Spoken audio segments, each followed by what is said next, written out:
అందరికీ నమస్కారం. నేను మీ ఐశ్వర్య రాజేష్. హలో అందరికీ నమస్కారం. నేను మీ రుతిక నాయక్. మనకి ఒక మెగా ఫ్యామిలీ షాపింగ్ డెస్టినేషన్ రెడీగా ఉంది. మన Shubhapradam grand shopping mall of mega family. Grand opening on October 17th.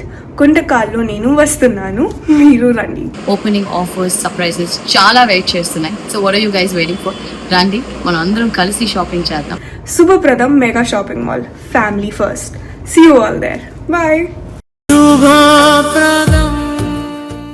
Kerala के CM Pinarayi Vijayan Bahrain international airport पहुंच गए।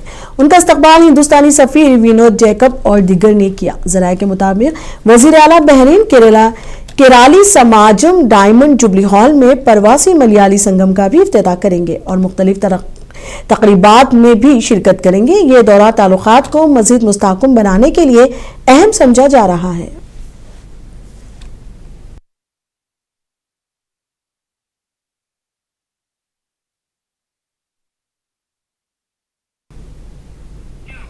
कर्नाटक के वजीर प्रियंक खड़गे ने कहा कि मेरे अपने महकमे में बहुत सारे लोग हैं जिन्होंने आरएसएस की 7 साला तकरीबात में शिरकत की है। इन्हें पहले ही वजह बताओ नोटिस जारी कर दी गई है। उन्होंने कहा कि इनके खिलाफ कार्रवाई की जाएगी। रियासती मुलाजिमीन को सियासी तंजीमों में हिस्सा लेने से रोकने वाले कवायद की सख्ती से पाबंदी जरूरी है। उन्होंने वजीर आला से आरएसएस की सरगर्मियों में मुलविस सरकारी मुलाजिमीन के खिलाफ कार्रवाई करने की भी अपील की है।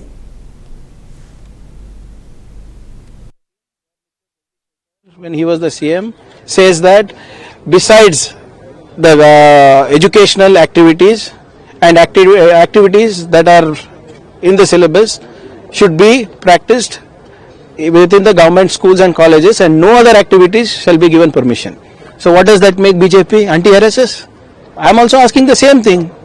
People go to schools, government colleges, government hostels to study, to elevate themselves out of poverty, to get a life of dignity, and you people are coming and poisoning the minds of these children.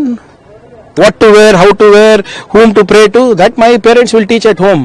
Who are these people to come to government schools, government colleges and do all these things in public places?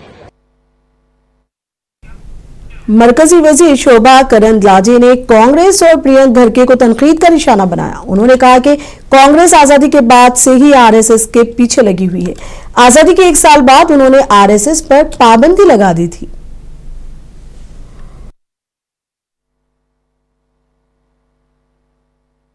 Congress RSS को आजादी के बाद शुरू से ही target करने को कोशिश किया। आजादी का 1 साल बाद आरएसएस को बैन किया। क्या हुआ? 1975 में इंदिरा गांधी जी ने आरएसएस को बैन करने का कोशिश किया। क्या हुआ? जवाहरलाल नेहरू, इंदिरा गांधी जी को नहीं हुआ, ये प्रियंका खड़गे को हो सकता है क्या? 1 दिन का रूट मार्च के लिए इतना वो घबराए हैं, उसको इतना दुख पहुंचा है। अभी आरएसएस एक बड़ा पेड़ है, उसको कोई नहीं गिरा सकते। देश का हर लोगों का मन में है। कांग्रेस कार्यकर्ता लोग बोलते हैं आरएसएस नहीं तो ये देश को बचा नहीं सकते कोई। अलग अलग पार्टी वाले अलग अलग विचार में रहेंगे, मगर सब लोग आरएसएस को प्रेम करते हैं, उसको रेस्पेक्ट देते हैं। प्रियंका खड़गे जैसे लोगों को उसको कुछ बिगाड़ नहीं सकते। आरएसएस के साथ हम हैं, हम आरएसएस वाले हैं। क्या करना चाहते हैं करो, अरेस्ट करना चाहते हैं क्या?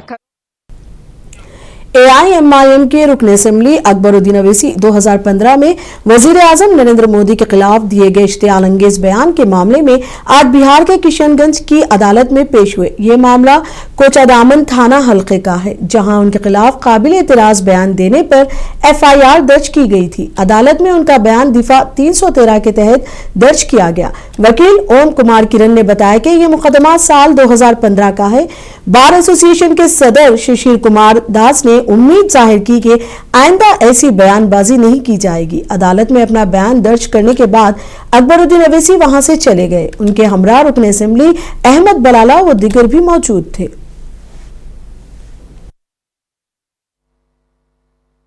GR नंबर 1680/2015 है। ये मुकदमा 4/10/2015 को उनके सोंथा हाई स्कूल प्रांगण में दिए गए भाषण, भड़काऊ भाषण की वजह से। मैं भड़काऊ नहीं कहूँगा, प्रोसिक्यूशन का कहना है भड़काऊ। मैं नहीं मानता कि वो भाषण भड़काऊ है, इसलिए मैं उनको डिफेंड भी कर रहा हूँ। उसी मुकदमा में आज 10 साल के बाद उनकी अभियुक्त का बयान दर्ज करने का जो स्टेज होता है, उस स्टेज पर आज पेशी थी और उनका बयान दर्ज किया गया। मोदी जी पर टिप्पणी की था सर, ऐसा बताया जा रहा है।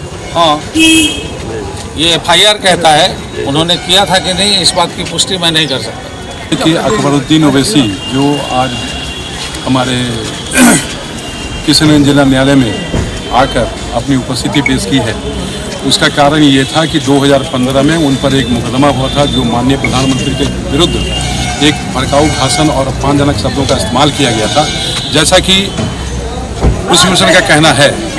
और अब जो है केस के सिलसिले में धारा 313 के अंतर्गत, धारा 313 दो प्रोसो के अंतर्गत उनके साथ पेशी हुई, उनका बयान हुआ।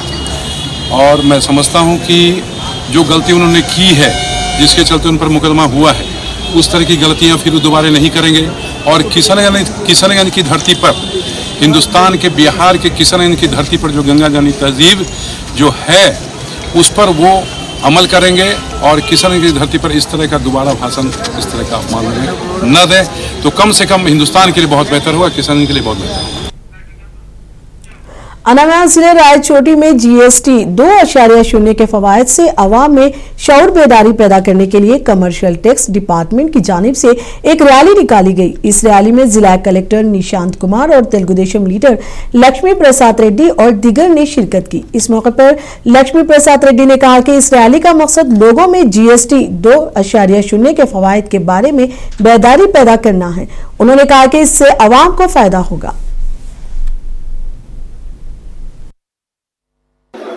GST 2.0 పురస్కరించుకొని వారు ఉత్సవాల్లో ఈరోజు రాయచోటి పట్టణంలో ర్యాలీగా మరియు మీటింగ్ కూడా చేయడానికి ప్రజలతో పాటు ప్రభుత్వం ఒకటే తాటిపై వచ్చి ఈరోజు ఇక్కడ శివాలయం దగ్గర ఈ యొక్క ర్యాలీని కలెక్టర్ గారి సమక్షంలో చేయడం జరుగుతుంది। ఈ GST 2.0లో కమర్షియల్ వెహికల్స్కి అయితేనేమి, మన వినియోగదారులు నార్మల్ మధ్యతరగతి కుటుంబంలో వాడే కార్ల నుంచి, బైకుల కాడి నుంచి सुप्रीम कोर्ट में तेलंगाना हुकूमत को झटका लगा है। सुप्रीम कोर्ट ने लोकल बॉडीज के इंतखाबात में BC तहफुजात से मुताल्लिक तेलंगाना हुकूमत की SLP दरख्वास्त को समाअत से इनकार कर दिया। अदालत उस्मा ने वाज़ेह किया कि यह मामला हाई कोर्ट में ज़ेर इल्तिवा है, इसलिए इस पर गौर नहीं किया जा सकता। सुप्रीम कोर्ट ने हाई कोर्ट को हिदायत दी कि वो इसके अहकामात से खताए नजर मजीद समाअत को आगे बढ़ाएं और मेरिट पर समाअत करे। सुप्रीम कोर्ट ने हुकूमत से कहा कि अगर वो चाहें तो पुराने तहफुजात की बुनियाद पर लोकल बॉडीज इंतखाबात करवा सकते हैं। जुबली हिल्स असेंबली ज़िमनी इंतखाब के पेश नजर GHMC कमिश्नर और जिला इलेक्शन ऑफिसर RV कर्नन ने असेंबली हल्के के पोलिंग स्टेशनों का दौरा करते हुए इंतजामात का जायजा लिया। इस मौके पर उन्होंने ओहदेदारों को हिदायत दी कि वो मरकजी इलेक्शन कमीशन की हिदायत के मुताबिक पोलिंग स्टेशनों पर इंतजामात करें ताकि राय दहिंदे को हक राय दही के इस्तेमाल में कोई परेशानी ना हो सके। इस मौके पर उन्होंने कोटला विजय भास्कर स्टेडियम में DRC की तकसीम, गिनती के मराकज और स्ट्रैनिंग रूम में इंतजामात का मुआयना और ओहदेदारों को वसी इंतजामात करने की हिदायत दी।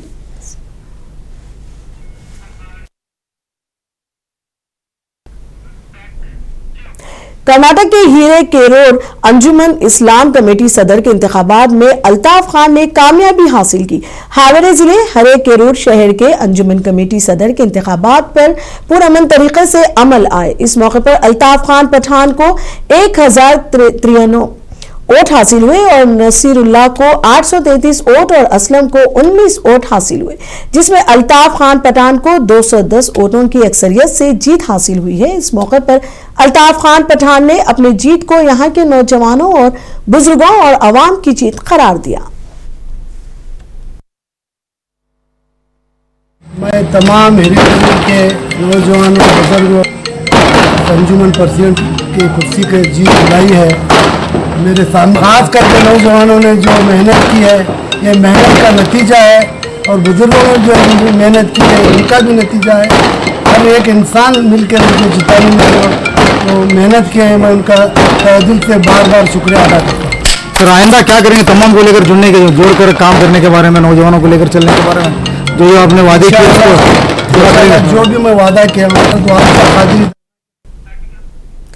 आंध्र प्रदेश के प्रोदुटूर में खातून ने आग लगाकर खुदकुशी कर ली। इस खातून की शिनाख्त शेख आबिदा के तौर पर की गई है, जो सुंदर आचार्योला गोपालिया विधि में रिहायश पजीर थी। शेख आबिदा अपने शौहर से अलग होकर तनहा रहा करती थी। पुलिस ने इस मामले में केस दर्ज कर लिया और मजीद तहकीकात जारी है।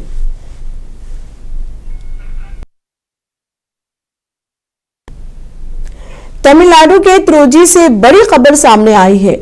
क्रूर भगदड़ केस में गिरफ्तारी वी के पार्टी के कारकुनों को रिहा कर दिया गया है। तस्वीरों में देखा जा सकता है कि कारकुनों को त्रोजी सेंट्रल जेल से रिहा किए जाने के बाद उनके हामियों ने पुरजोश इस्तकबाल किया। बताया जा रहा है कि रिहाई के बाद पार्टी कारकुनों ने इंसाफ की लड़ाई जारी रखने का अज़म जाहिर किया है। पुलिस ने इलाके में सिक्योरिटी के सख्त इंतजाम किए हैं ताकि अमन और अमान बरकरार रहे।